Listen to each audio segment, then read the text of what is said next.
Now, more of our continuing coverage about the coronavirus issue. We're joined again now by Andy Barber from the Hey Smile Foundation. Welcome back, Andy, and hope you're still staying safe as well.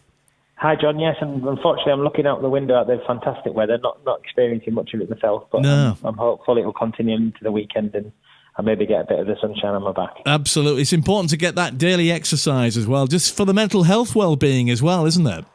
Definitely. I dragged myself, or my wife dragged me away from my laptop at about 7:30 last night, and I saw the amazing fiery sunset across the Westwood. Yeah. And it was a really lovely hour.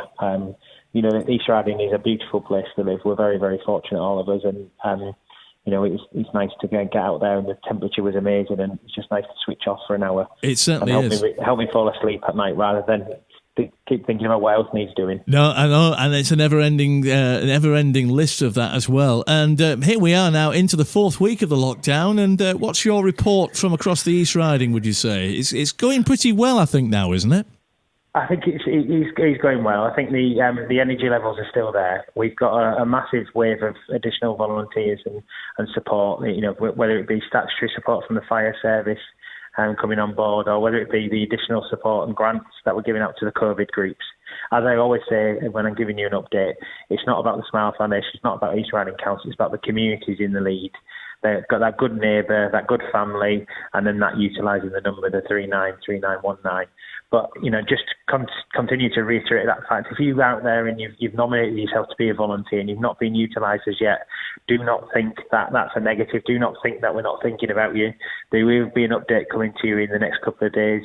We're giving you an update of how you can engage a little bit more, how you can do some training in preparedness. But please don't think we've forgotten about it, because we haven't.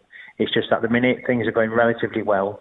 But as people would have seen on the local and national news, there's still another couple of weeks to go of where we might need that additionality of support. And also the other key thing to say is we're doing some work in the background on the system that will enable people to volunteer a lot more proactively, a lot more functionally and agilely in the future. And a lot of words there, but for me it's kind of people. This has shown that people want to do something, but they want to make sure it's very simple and easy to do it. And we don't want to lose that just from this crisis.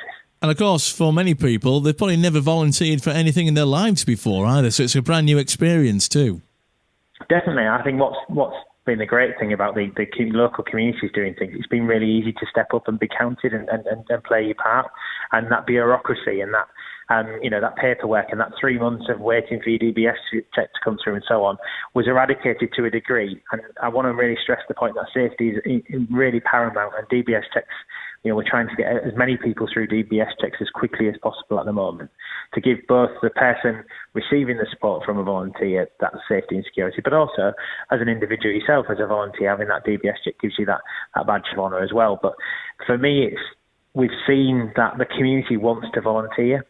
But what's happened in the past for me, and particularly in the NHS, if you wanted to volunteer in the NHS, it takes you 2 to 3 months to become a volunteer. That's ludicrous. By that time, your life's changed. You might have, your family might have changed. You might have moved. Your work situation might have changed. We've got to be able to enable volunteers to come on board a lot quicker. And that's what this situation has allowed people to do. And this needs to continue beyond the COVID-19 crisis. I think also one of the great things you can actually, you can look over and think, wow, that's really working well. And this is the high fiver text thing that people can get directly involved in, and it's very simple and easy to do. Definitely. I mean, a high fiver for us was a major way to say thank you to all the volunteers, the collective effort across the East Riding. That funding vitally, people always say, if I donate to something, how much of it goes on management fees, how much it goes on administration, and how quickly does it get to the front line? We've spent more money than we've had in a high fiver. We've given out grants at pace. Within 24 hours, people have received money. We've now given out 22 grants of £500 to small local groups within your community and within the areas that the listeners are tuning in from. And we'll continue to do that every day at 5 o'clock. The grants are all authorised. We've only turned down 2 grants so far, and the reason we turned those down was we wanted to give them more money than the maximum of £500, so we put them onto a different grant system from Smile. So rest assured, if you text that 70085 number and share on social media that you're supporting the East Riding volunteers, I can guarantee every listener that 100% of that funding is going out into the community at pace. And talking about the BCAN website as well, this is the direct way that people can register their interest in volunteering as well. As you mentioned already, if you have volunteered or you're thinking of volunteering, that's the website to go to, and you'll get some information very soon about that as well.